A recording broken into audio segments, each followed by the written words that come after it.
Shalom, shalom, bien-aimés dans le Seigneur. Un grand merci à vous tous qui êtes connectés sur notre meilleure chaîne. La voix céleste, Nzela Lola, Iska Bonzambe, et Kitarana Loye, Mona Maloape, Namisala Bonzambe, Na Bonzambe, Lola, Ezofuta, Simana, Toya Koloba, Genzamba, Boito, Kwaye. Lisusu Pinamaso, Azo Saïla Bisso, et l'ongona pasteur Feza Missi à la bouche.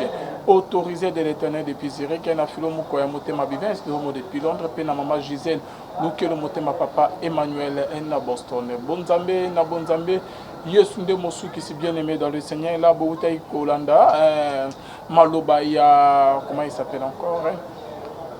Pasteur, prophète, Paul Mukendi, qui est allé à Kinshasa, bien aimé dans le Seigneur. Bolandi P, ba réaction, il y a un prophète Denis Ndenge à Satakaki, na révérend Paul Mukendi, bien aimé dans le Seigneur.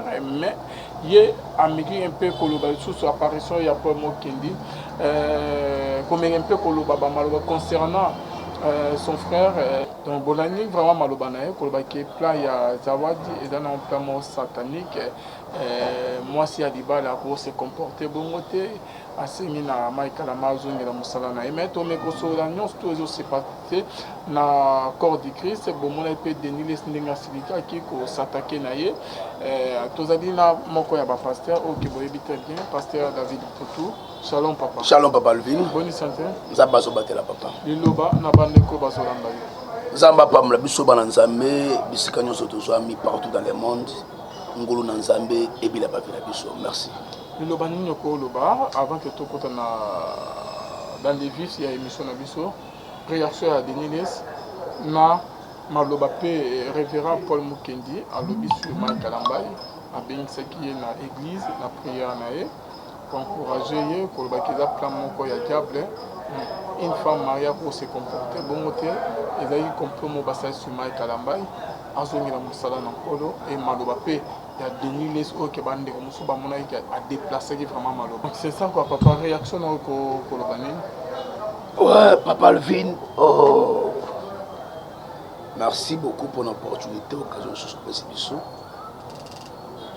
réaction na ngai par rapport à Bamakambo na ko répondre ango na deux volets to pe na trois volets ya liboso nazo banda par rapport ya intervention ya révérend Paul Mukendi par rapport à pasteur Mike Kalambay. En fait, encouragement naïe, c'est tout à fait logique et c'est tout à fait normal. Bible lobby elanga c'est tellement nene mais basali bazamuke. Comme un père, c'est tout à fait normal à encourager moi leki ayeba kozonga na musala ya Nzambe. Oui, papa Alvin, lorsque nous disons que la chrétienté c'est une famille, c'est une vie,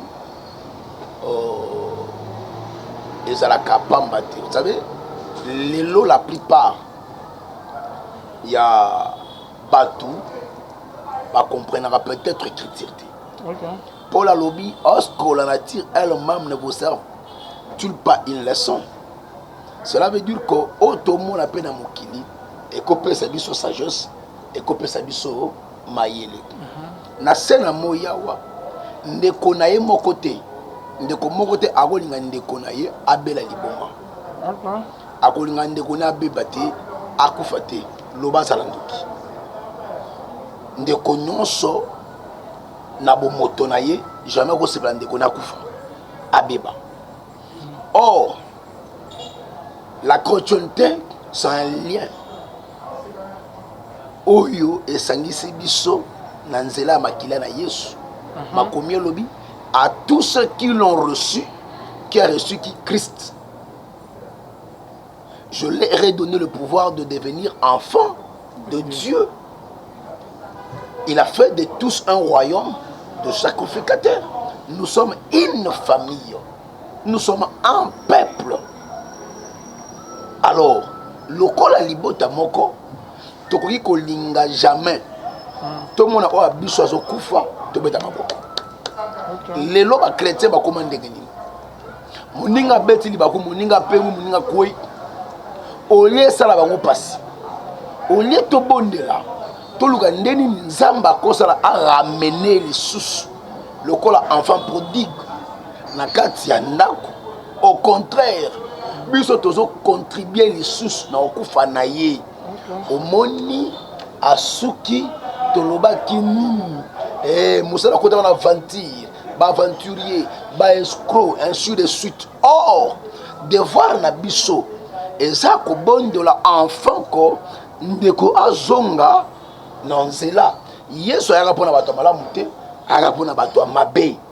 Etango moto asali mabe, mosala Yesu eza ya koramene moto wana susu na kati ya ema epa ya tata. Et rôle na biso ba chrétien yango wana prier pour ce dernier afin que Nzambe a ramené. Au contraire lelo c'est plus le cas. Ozomona. Alors ngai intervention ya révérend Paul Mukendi, en tout cas coup de chapeau, j'encourage ce saint père, ce saint pasteur. Il devrait faire ça. Ozomona. Deuxième manière gozonga epa ya pasteur prophète pétage. OK. Réactionnaire. Rebi, je l'ai toujours dit et il n'a continué le bango. Ça, c'est un antivaleur. C'est quelqu'un à ne pas prêter oreille. Comment ça? Ce n'est pas quelqu'un à écouter ses discours. Vous savez, Denis Lessi, pendant le service de ses fonctions, il n'a jamais été un modèle. Denis Lessi, abimisa moi na mon côté. À la fierté à Congo Yesu. Na Congo awa azate. Na Kin awa azate. Na Mokili azate. Au contraire, Denis Lessi a engendré de bandits, de malfaiteurs, de tueurs. Comment ça? Oui. Quand vous parlez, il y a des tueurs, des bandits. Mais je vous dis que tous ces prophètes, au Bansala Bouzo Banakatia Congo, Babimi l'école de Denis Lessi. Ah bon? Oui. C'est Denis Lessi qui a encouragé tous ces gens-là. Donc, vous allez contre surtout par propos. Je suis contre. Pasteur Paul, Alobi Kada, Jolaire. Denis Lessi, c'est un antivaleur qu'il ne faut jamais prêter oreille. Entre Paul Mukendi et Denis Lessi, papa, et Kareza Yamushika. Ah bon? Paul Mukendi, oui, c'est un homme. A commettre peut-être erreur Mogosongolo a Betty Libaku. Paul Koutazol et la lobby. Mabe nazo lingana tika. Nazo kotika yangote. Bola monenga osala, na osala yangote. Allez la bi qui me délivrera de ce corps du péché. Posons-nous la question. Mabe ni Paul o ngaka tika, a kotika te. Abasa la mabe ni. Point d'interrogation. C'est ce qu'on appelle le non-dit de la Bible et Saraka. Ou la vie privée naïe, c'est que lui a vécu tu évité. Abaleni tu évité. Osomona. Paul Koutou Leli Bongo. C'est un humain. Il peut commettre les erreurs. Les soumous est à la libakou mais à la vité. Osomona. Ça peut arriver. Nous faisons l'effort d'atteindre la perfection. Mais nous ne sommes pas parfaits. Nous sommes perfectibles, mais nous ne sommes pas parfaits. Osomona. Il n'y a que Christ qui est parfait. Nous commettons des erreurs d'une manière ou d'une autre. Tout ça, tout papa. Il n'y a pas un héros dans la Bible qui n'a pas péché. Attendez. Il y a que Christ qui n'a pas péché. Mais Denis Lessi, c'est quelqu'un qui vit dans le péché, dans le débauche, dans le mal. Au contraire, Paul Mukendi. Mais je vous ai toujours parlé que moi, je étais un conseiller, père secrétaire à plateforme. Il y a Denis Lessi Nabarumbu. Je sais de quoi je dis. Je sais de qui. Je suis en train de parler. La personne de Lessi, je la connais très bien. C'est un antivaleur qui ne vaut même pas prêter l'oreille.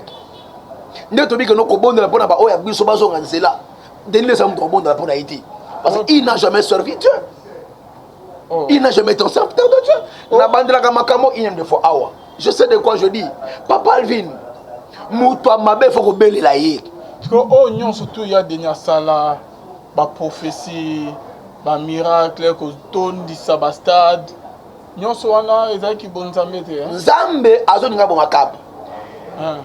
Bible lobi asangisi ba esprit tout autour na ye. Abisi bango na osala nini pona ke no boma akap. L'un des esprits malins sortit au milieu de l'assemblée et lui dit envoie-moi Nzambe osala nini. J'entrerai dans la bouche de plusieurs prophètes. OK.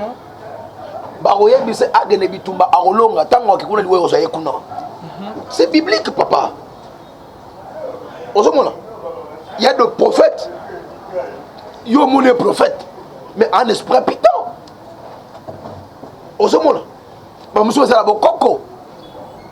Le diable aussi parle. Cette femme n'a acte. À mon Paul, il a prophétisé c'est Paul. C'est un serviteur de Dieu, ainsi de suite. Mais Aïe n'est pas piton. C'est pour vous dire que tout celui qui dit, qui parle de Jésus, ça rien soutient. Tout celui qui prêche, ça ne veut pas dire que le nécessairement de Dieu. Ou celui qui prophétise. Non, non, non, non. Ce n'est pas pour un Bible le que non. Il faut qu'on examine prophétie. Pour les examiner. Parce que dans la prophétie, bon mot ça. Bas sentiment ça. Dans la prophétie, le côté ça, bon mot ouais, le kuta. Et ça la carte. Dans la prophétie, bon donc ça. Au second. C'est pas pour rien. Bah c'est un abus na don ya discernement de esprits. C'est pas pour rien. Esprit en Zambé toté. Il faut avoir ce don-là. Moi, je le recommande. Je pèse très bien mes mots en disant que Doniles, je regarde bien la caméra et je dis, il n'a jamais servi Dieu et ce n'est pas un homme de Dieu. Alors, ça ne vaut pas la peine d'avoir un Bongo. Et quand prophétique, il y a Bokoko, papa. Je l'ai toujours dit, Blokabasakata. Bokoko. La plupart des miracles manquent. Et parmi Batoyo, même Gouya Mankiona, na Kinao, il est parmi. Ah bon? Oui. So na bandeko bazolanda bistozo ngela lisolo. Bobengaki biso tellement mingi par rapport à pasteur Deniles. Ndenga sali réaction ngamona ozona sa analyse par rapport à ndenge ya deuxième mois sinae o ya bala ki alobi ke da makamwakala quand 2021 et bazaki na époque wana ba problème sérieux na mama Tina et bandeko bazolanda biso Deniles na mama Tina bazala sou bien tenanda wa libala. Il paraîtrait que basi ba divorcer il y a déjà 5 ans mama Tina divorce depuis que ba divorcer. Mais tellement que mon thème a bon moi si maman Tinande a toujours nassé parce qu'il y a des gens dans moi il faut qu'il a remplacé maman Tinanda. Maman Tinande a télémé que a longo nando wa dibalate. Et tigara comme ah maman Tina Deniles mais bolingo entre bango et ça a vraiment des soucis parce que volonté de Deniles c'est que babo yana maman Tina et là on a découvert et pas maman Tina pour que assez un divorce babo ya pour que no bala moi ça mi bala ameme nanda. Le lot de Deniles na famille ba maman Tina belle famille na courir ezate. Et là ba vérité mususu boye bango prochainement. Et là ba vérité mususu ko bien mukoboyo que maman Tina alongwe n'est pas Deniles pour découvrir la vérité mususu maman za na ona motema na ye. Bokoyo o que maman Tina robimisa sur la personne ya Deniles. Et ça ba o nyons tout bobete la Deniles mapoko o pasteur pétage beaucoup baye donc on a ya déjà dénoncé pour la baninga asala Congo ma et belé kout kolata fadiz nana radibala et pas moi c'est maman Tina adam maman mo bien exemplaire moi c'est moi dans moté moné o ya supporter atika la peine église à Deniles malgré bouzo ba Deniles azo couvrir moi c'est mon comme madame mais pour découvrir entre autres ça analyse na pasteur Vicky et pasteur David Poutou na bandeko bazola na biso na bablo rozolo ya basakata bona boatika ko sela nzambe te est-ce que ma famille na yeba yebito ba proche na muso ba yebi que ya denia sala mama bon ou comment? Mais ils connaissent le jour où il y a Melara Maman Rose Mbongo. Maman Rose na ya na ya na ye jour Melara Mbongo. OK. Ya na bango Charles. Tant Maman Rose alande kuna boya boya maye. Ya ne Charles abenga ka yebi tant abengi parce Charles parce que yebi nini. Alobaka na yo kolandaka mwana wana te mutu ne sala ka normalité. Ils connaissent leur frère. Mais bien très bien nana bosani na famille lesi nana bosani de lesi bangutu ba bien.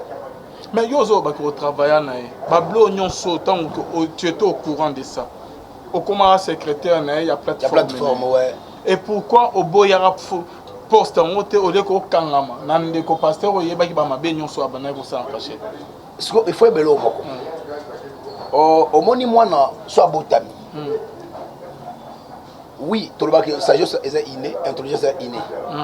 Mais pour écouter un niveau à couper sa résolution, il faut attendre âge mort. OK. On doit donner le temps au temps pour découvrir. Et quand on voyez le même jour, le comportement il y a aussi ce qu'on appelle les démons déguisés en ange. C'est-à-dire en plus apparence, il y a Monsanto avec les temps ça il n'a jamais été un ange, c'est un démon. C'est comme ça qu'en restant avec lui, 2, 3, 4, 5 jours, on a découvert que non. Cet homme ici n'a jamais servi Dieu, il n'est pas de Dieu, ainsi de suite. Parce que nous avons une impression il est quel impression un peu ça yo Yamabe. Yo donc fait peut-être que non, je suis dans cette vie là. Oh, moi je cherche directement à découvrir qui tu es. C'est ça la sagesse. Nous avons à la télévision peut-être. C'est comme ça que je découvre une personne. On peut se impression. Yo mon appelle que nous oh mais mouto pensa tout ça. Or moi je cherche à découvrir qui tu es. Parce que moi il y a des gens qui sont venus peut-être qui c'est pas la gaille. Le dérangement tellement net on a tindé que non qu'il y a la toilette.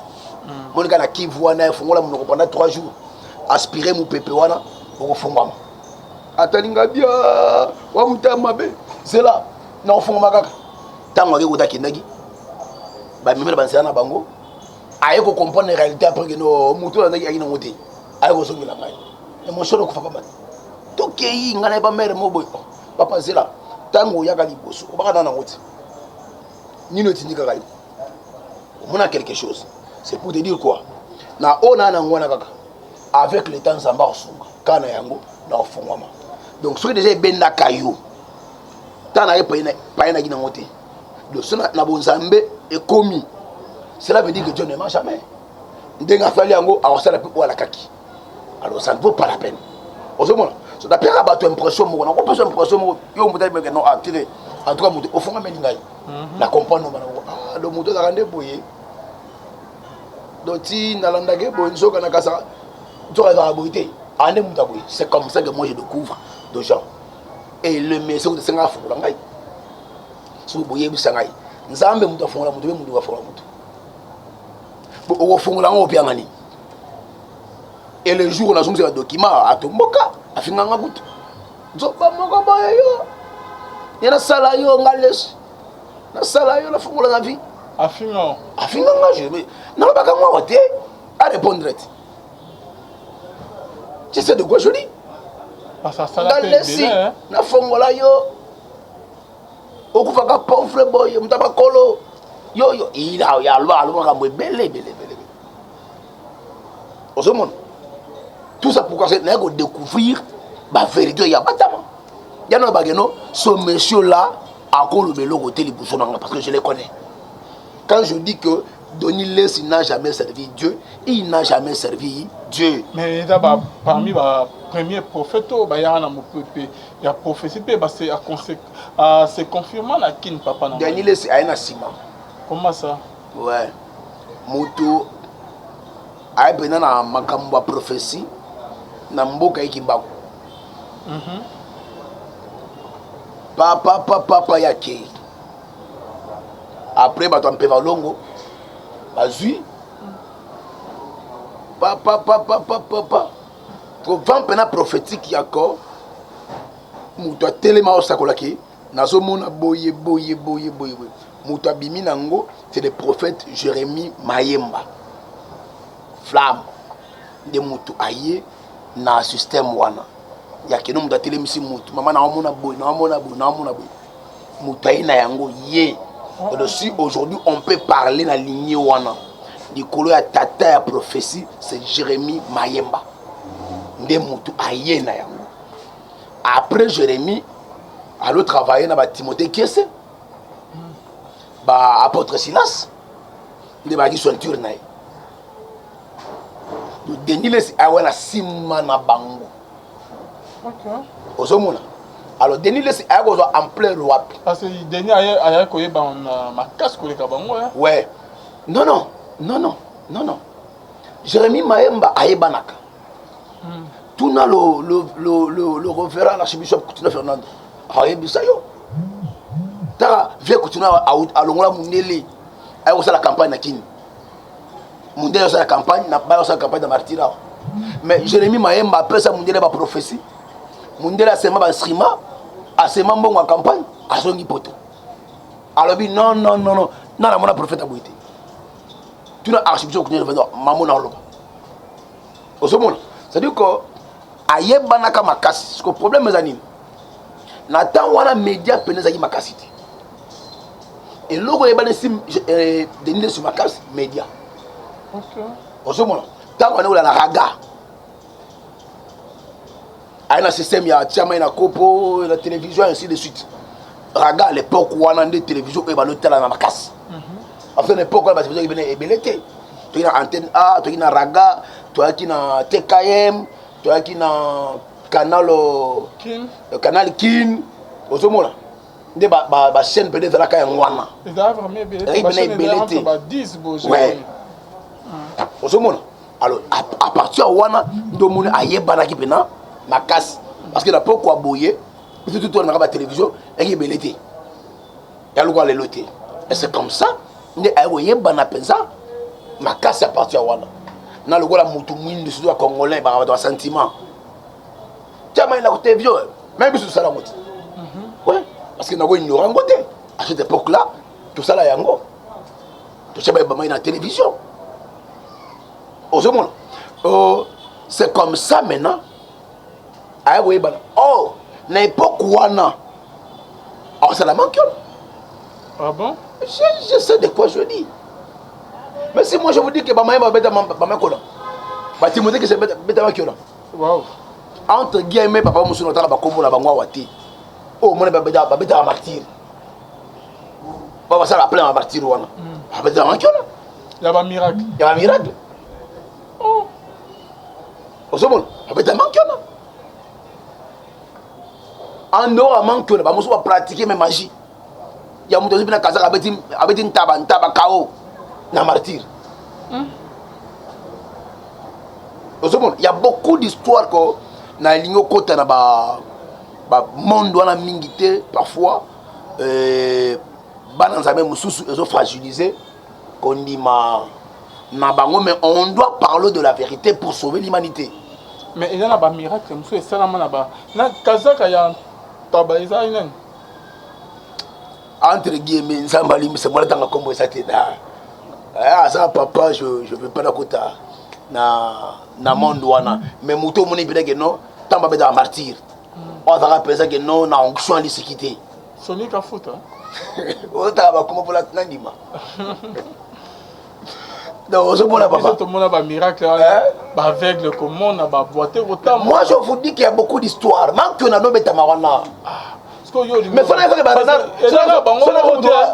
ba Sonic a foot ba Coutinho ba na ba beta ba martyr ah so na biso te bato à l'époque ba yimi balé ba beta martyr makasi Coutinho na Sonic a foot ouais OK so entre les deux et bon na loba so na biso ah Kazak ah système à Kazak ezali pas papa Coutinho na ebité so na biso ke alongoli soule bo simi bo pa okoyi so na biso makambo ebele l'évangile so na biso ke mudoa Renard Bank mundelana abeta manque non dit melana ah te wana tiko kosi mais moi je te dis je sais de quoi je dis manque on a l'habitude. Donc yo ningo ba kenza masala sous. Zamba zali papa. Alors pourquoi besoin de mana puissance en Nzambe? Zamba za. Nyon so beaucoup ko pesa encore Satan, c'est comme si Nzambe masala raté. Mais soki Nzambe azala kate ndeto sala ite. Alors pourquoi besoin bimisa nyon so ke ba faux miracle? Problème ezali ni lelo.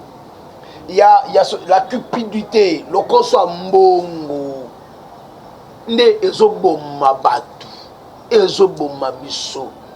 Batu ba komi ba yebana. Vous savez, Papa Alvin, il ne faut jamais prendre la place de Dieu. Il faut que tu aies. Le miracle, ce n'est pas le domaine d'une personne, ce n'est pas le domaine humain, c'est le domaine de Dieu. Même si tu as reçu ce don-là, ce n'est pas de toi, c'est de Dieu. N'a qu'à sauter. Ba miracle nyos onzamba opéra au travers ngake ba mutu 17 abota kade mutu aboti ngamo lekila ngai.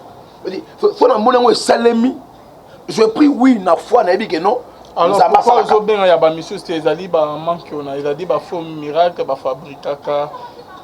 J'ai dit na bandeli ou comment? Na bandela sous. OK. Na bandela na biso bui. Oh. Zambe aza Zamba salaka abikisaka akangolaka. Dieu existe. Son problème est ani. En tout cas, que le cieux ne mettions pas rigueur mamna lo ba oyo. Mais je dois le dire.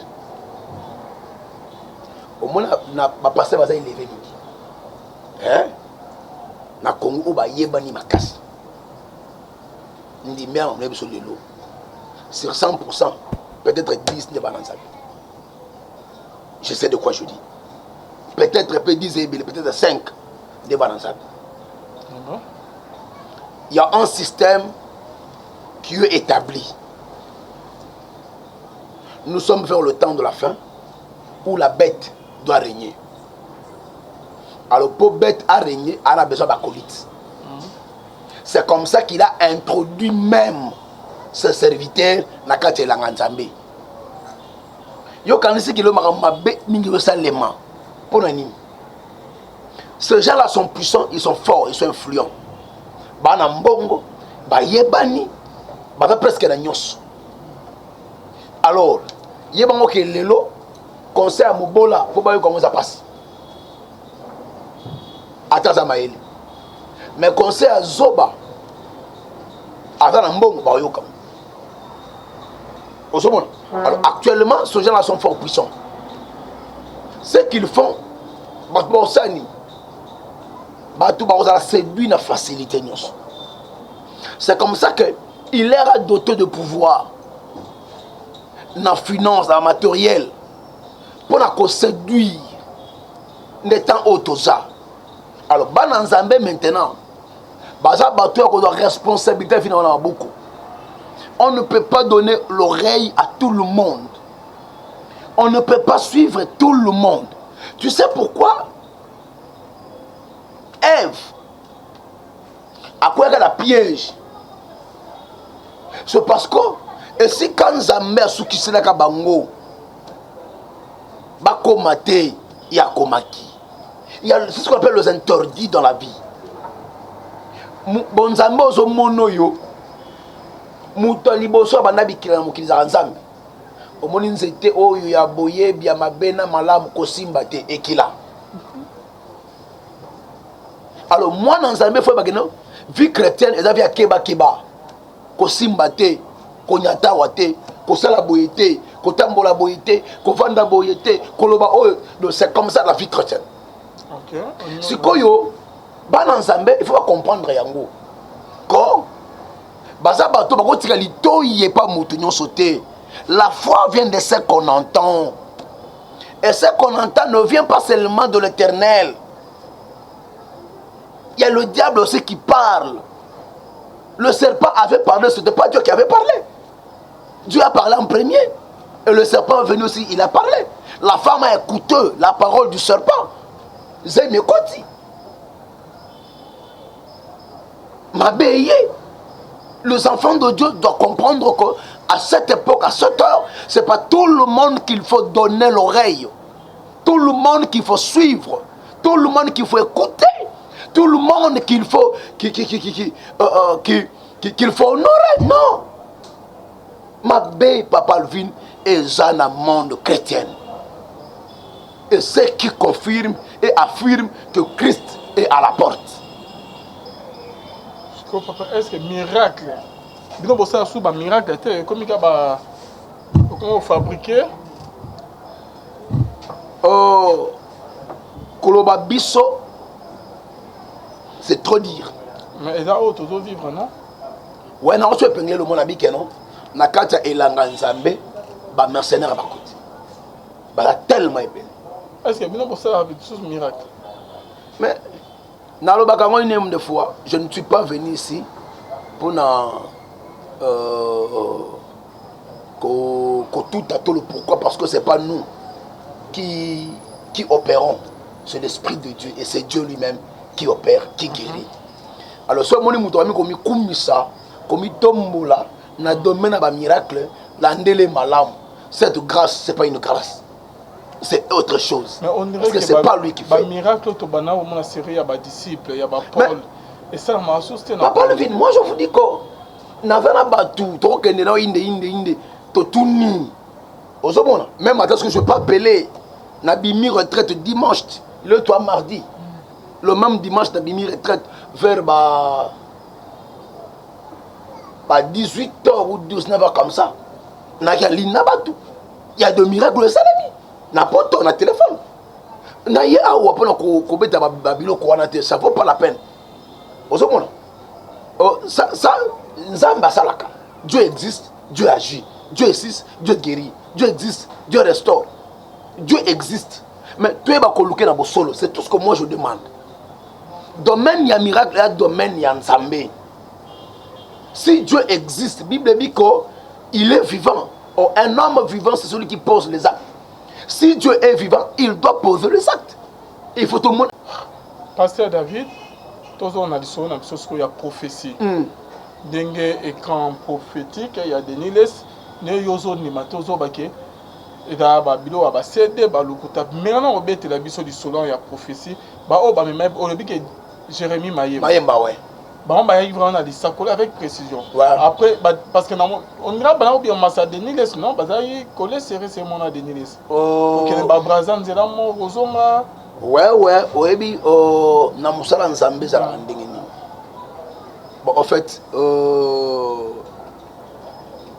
et dans le système moko. Je m'excuse, il y a deux systèmes dans le monde. Il y a le capitalisme et le socialisme. Alors, le capitaliste disent, évidemment, vous êtes d'accord, ceux qui sont forts doivent rester forts et devenir encore forts. Ceux qui sont faibles doivent rester faibles et devenir encore très faibles. Ceux qui sont riches doivent rester riches et devenir encore plus riches. Ceux qui sont pauvres doivent rester pauvres et devenir encore très pauvres. L'élo n'a monde à l'élo. Quand tu n'as rien, personne ne s'approche. Okay. Quand tu as quelque chose, les gens s'approchent. Le monde d'aujourd'hui, c'est le monde d'intérêt, du capitalisme. Alors, qu'est-ce qui se passe aujourd'hui? C'est comme ça, tant que Mayemba, papa, laissez bien madame. Que Mayemba, des moutons affectés à plusieurs dans le domaine. Alors, maintenant, c'est le minimum. Mayemba a écouté Ngama. Ayokotengama ndenge nini ayokende poto abakende poto nano famille ebenga ye epesa ye chaufferie trône familial. Maintenant un pasteur, un prophète de Dieu ok nzama benga ayoki nzama bazebele abanda na epena nzama te mais tanga na Bible okomona histoire il y a jeune prophète na vieux prophète akufa bon ayoki mbela nzambe mais ako vieux prophète atenga misi olatika na authenticité on nzamba ebisa qui est ayoki litoyi et pas vieux prophète mabe komelie. C'est comme ça qu'aujourd'hui beaucoup se séduisent comme ça. Moi je connais parmi bateaux qui j'ai mis batengama na otanga bakomba wate mais croyez-moi que parmi ba grand oyo na beti lisusu na dongi lisusu oh baton disa martyr parmi bango bato babebe si j'ai bana kati ba grand on peu basimba papa na bande na biboyi sur 100% parce que atombwana o ba yebani ba o bana nzambi so ba c'est belé 10 ou 5 je sais de quoi je dis ça fait mal comme on a moussala ndenge so kendele yo moni les lois na Congo qui est ce pasteur a yebani atombwama akogangela pe fati to akope sa message fati alingi tangela makombo moko o kote pele ko atelemi wanganga nzambe a lobby gouvernement tremblé azapi tous corrompus le koso mbongo. Pourquoi? Parce que Moussala Bayela qui a ngwana bayela le Moussouté Moussala Bayela qui y a ngwana pas autre chose. Vous les reconnaîtrez par leur fruit. Au bête du solo, il y a Jérémie qui a tenu à Makimi. On a relaté les bisous du solo en Mouké. Parce que vous avez que Denis, c'est ma prophétie, il y a beaucoup qui sont embêtés. On ne comprend pas. Vous autres, un peu dans la confusion, l'homme de Dieu. Oh, non, non. Confusion, nous sommes en train de parler de la vérité. On doit éclaircir le monde à comprendre que dans Otoza, il faut beaucoup faire attention. Non. Non. On a la délivrance à Batouboye. On a la délivrance à Sermo Songolo Pagala. Pas, des morceaux, 2009 ou 2010.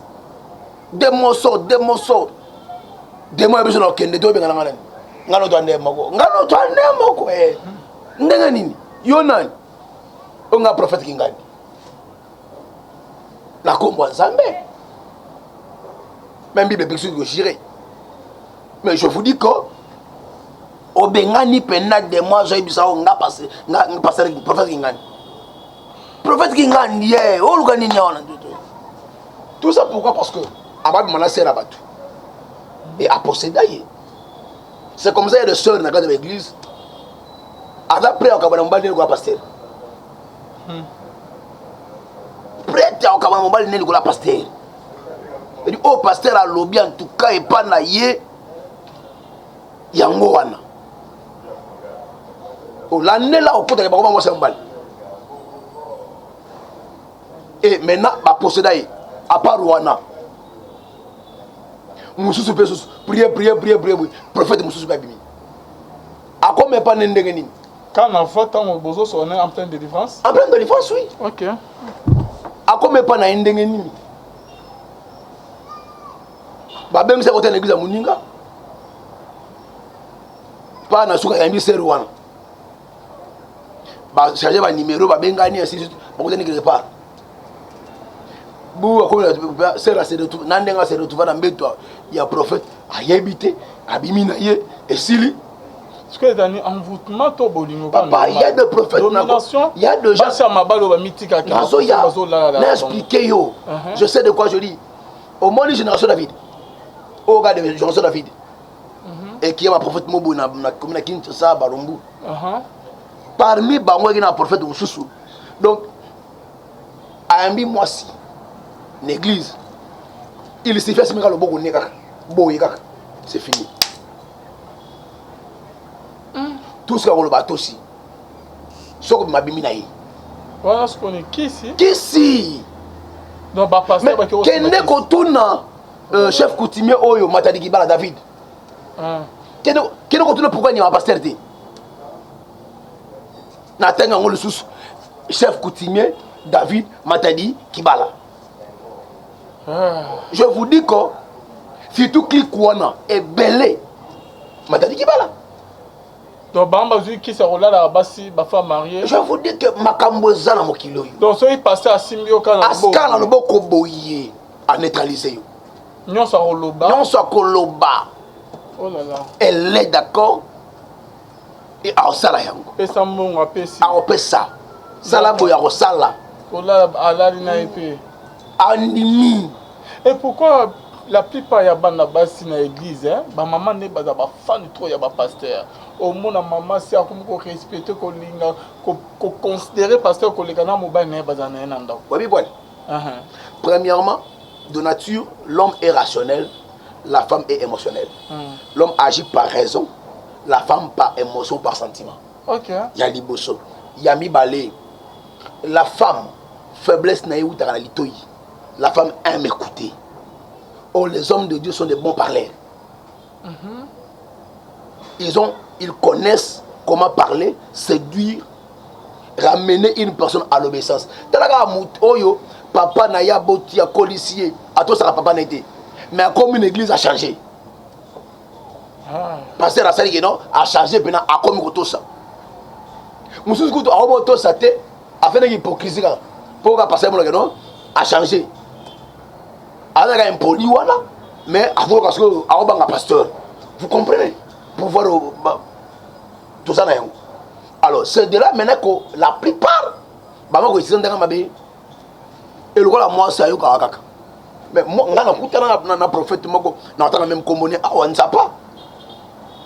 Berger moto la na ekala. Ay ko travailler pa na ngai. Époque mo songolo. Abi mwana moi sabatu. Mobali na ye paralysé. Na chambre wala nga na musala na tongo bon papa le quoi kana yé un peu compliqué donc na tiki nga noki de prier na musala ya ke dotala ka ala nda fo na prier na tongo na po gata no ya na la continuer le monsieur a commis kuna a joué la psychologie à moi aussi pasteur abimi de la pasteur abimi na une femme mariée et moba na za paralysé. Ah bon? So, t'as ce que c'est qui est un peu grave. Et donc, il y a une chambre, à Zoka, j'ai mis et moi, dans le salon. Mais moi, au téléma, exacté. Prophète Azola. Paralysie totale. Prophète Abimana Mosnaï. T'as le niveau. Ok, prophète a eu prière. Prophète a eu prière. Attendez-moi ça, moi aussi. Et le gars, le frère, avant qu'à posséder dans l'esprit mon pour la papa à Botaki Nganga. Donc c'est une longue histoire. Alors à profiter na wana ko et malédiction les alliés ainsi de suite. Il faut prier, la début de la prière, tout ça. Il faut passer offrande. Mais offrande il faut yomogo. Il faut dans l'attitude il y a agneau tabakate kingo. Alo bakate aboya kate ba memakaye so ba meme ya okende. Ba bakate amiti kaka. Dans l'attitude, tu as un niveau de développement. Un prophète. Et la sœur Mitika, Babi Manaï. Et Bolingope Bandi. Mais si on a vu cette histoire au Singapore, tu n'as pas de la Kanga Mbale. Comme on va Abika ou pas? On va la Koufaka. On va la Koufaka. On va la Koufaka. On va le Sukoyo, Absa Mamanaï. Maman peut que tu mon abika. Maman bomba et bisa pengati. Dans la prière, maman peut que na musala na tongo. Koto yo moi ça tika laga. Prophète aye chaque jour ya kadewa. Asa ma ramna na katenda. Maman ko dans la chambre. Azoka moi si nae na falo ko ndeba bi manai. Après ça si na moi si ah mon Dieu. À côté de la chambre, on a pas de balle. Si on a prière, on a papa. À base de la prière, on va la bika, tu vas la couper. On est dans le sacrement,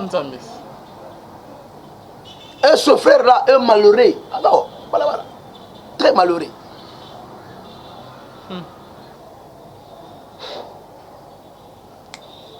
Donc, dans mon profession, prophète, la réalité, ma baise est belle. Dès que tu as suspendre, tu as suspendre.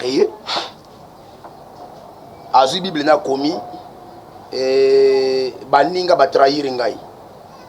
Azu frère mon guiné évangile Doudou bakei.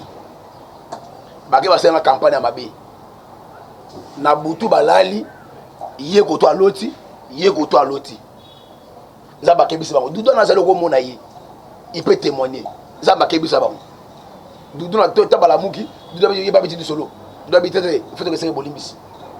Ya bi jamais. Ngala kadraga ye. président est pas super spirituel, maman va arriver dans ngai. Jamais ngana ke kuna te. Nde du aya. Ko se ngaboli msamba la ga bango ke no frappé bon. Nde expliquer nyons. Du doit sali à témoigner. Dans ce monde. Et bah c'est rebelle ba victime bongo. Parce que tu ça va passer à confiance. Avant il y a qu'on sa confiance. Avant il y a qu'on landa mutu. Avant il y a qu'on ça quoi que ce soit. Il faut qu'on soit temps à qu'on tourne Zambé. Je sais pourquoi je dis ça. L'air est grave. L'air est tellement grave. Il y a ce petit lycée à lobby. Mutu aloni la salle d'anganaye. Na butu alali mouina loni pe kana même langue. Dès semences c'est bim yamabe na malam. Et pourquoi on yangoti? Alors avant de donner confiance, avant de suivre, de s'attacher, il faut prendre le temps de prier Dieu. Zambandi misayo ke mutuana aza nzambe, tu nzambe te. C'est comme ça. Tu mi pesa te. Moi je vous dis moi-même là, les plupart de papa ou moni ngala na bango na sima. Ça me sela ngata le kwa nani. Sela oh biloko na lula mankiona. Ozomona mankiona. Église à Congo za robeba papa Alvin. Et ça na maman moko bo ya na magasin. Prophétesse moko. Ba o ba yebi ba mamna lo oyo. À travailler kala banani ba banani ba président la biso kala oyo nani deuxième république nani Mobutu. Ozomona. Alors maman wana azana niveau ya magie au idée. Mais moi je vous dis que ba évêque na bino yo nakuta bango kuna. Je connais beaucoup je dis. Et belé nakuta bango kuna. Ozomona. Est-ce que yo kena osani kuna osimba pe ou comment? Papa Alvin. Oh na hotu bisolo moko. Omoni ngai koma na période moko où na komaka lokola c'est-à-dire enfant chéri ya ba vie songa la bisika na tia na église robot ah parce que continue ba mususu ba yebi déjà mususu ki ndoma o kabla bon combien de fois donc na yebani na miliwa. Et soit on se retira, je sais pourquoi on se retira, et j'ai mes propres raisons. Nga naza muto yo papa Alvin na mboko ya Congo na Kinshasa, il faut na église moko songolo bakala ya munene na kombo na Congo nga. Mais si nous acceptons parfois de peiner comme ça là, on sait le pourquoi. Je ne peux pas accepter de gagner succès à Mokili, fortune à Mokili, pour le bien dans non. Papa Alvin, les soumou est à la libakou, est à la vité. Au moment vaut mieux que vivre, vaut mieux que vivre na katia soni, mais aux analogiques. Que condiment que vivre na esengo mais yo mo mieux ka soni pour oyebi vérité ya esengo sana. Merci beaucoup pasteur David. Je crois même que tu koba si jeune abiso il y a un prophète au bimisa di sakoli ouais suka na bango pe na oya tikali de nilesto koba na prochainement les articalités ya ça sili asili asili OK asili kuta asila baki soigner na batan oyo salaka na batan pe silaka donc ba Timothée que c'est Jérémie Maye ma Thomas Silas ba ya aussi ma bakisi basimba masakoli ba miracle o baba basimba suka na bango ezalaki mabe ouais oyo ko batla Denis l'esprit asima bilo ya ya bandale kudango OK mais Tout le monde a le seul prophète. Oh, il y a Tika, il y a tout. Le seul prophète. Comment attendre 40 ans, je combien? Parce que c'est là. Jérémie, c'est là. si Timothée, mais je n'y ça toujours vivant. Je demande à ah bon? Mais tant qu'on a caillé, au monde a gagné. Tant qu'on a donné les lecture. Moi, je vous dis que Jérémie Mayemba, Jérémie Mayemba, tu as quelqu'un à Simi Bouté à Tirbo, à Kitina Kabamba. Na Bouté à Tirbo na taxi. Il est prophète. Prophète. So, na taxi, basoma Tirbo. C'est que soma quelque part. Aïe, n'a pas de taxi. À côté de taxi. Na Tirbo na. Aïe, n'a pas na casino. À Kiti. Na Tirbo na. À Katiti na ngam. À côté na ka pango ebi o espace bon marché. Taka negra munene wana. Aïe, n'a pas na sima parce que tu dois ça.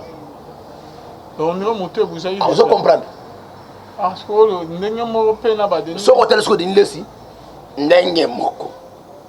Comme il doit théâtre, comédien, donc et je vais en forme de sens. Et c'est comme ça la suite. Ok, ne peut pas de bons choses. Merci Pasteur David, c'est la fin de notre émission. Prochainement, Pasteur David rapidement. Plus 243 82 411 32 46. Merci à notre commandant Zassi ma caméra. Bonzambe na bonzambe Lola Ezofuta. Simana Toya Toya Kolbakin Zamba Boto Kwai Swati.